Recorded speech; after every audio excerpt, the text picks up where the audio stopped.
پہاڑی زبان میں اپڈیٹ سنیے۔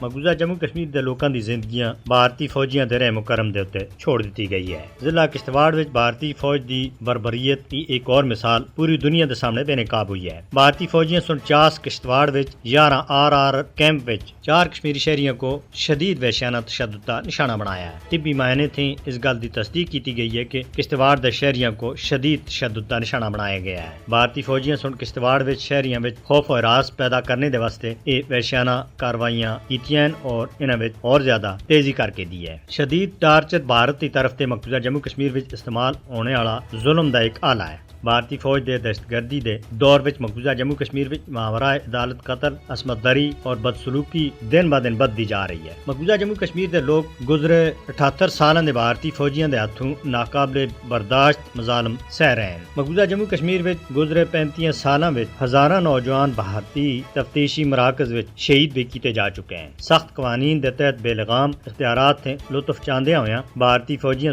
مقبوضہ جموں کشمیر وچ 1989 تے کہن کے اس ویلے تک 96,373 کشمیریوں کو شہید کیتا ہے، جنہاں وچوں 7,365 کو زیر حراست شہید کیتا گیا ہے۔ فاشسٹ مودی مقبوضہ جموں کشمیر وچ خون ریزی کرنے دے واسطے اپنی شفاق فوج کو مکمل اختیارات دے رکھے ہیں۔ کشمیر وچ بھارتی فوجیاں دی وحشیانہ کاروائیاں دی انسانی تاریخ وچ کوئی بھی مثال نہیں ملتی، لہذا مقبوضہ جموں کشمیر وچ بھارتی فوج دی بربریت مہذب دنیا دے واسطے ایک بہت بڑا چیلنج ہے۔ عالمی برادری کو چاہیے کہ مقبوضہ جموں کشمیر دے اندر بھارتی مظالم کو بند کرانے دے واسطے اپنا کردار ادا کرے۔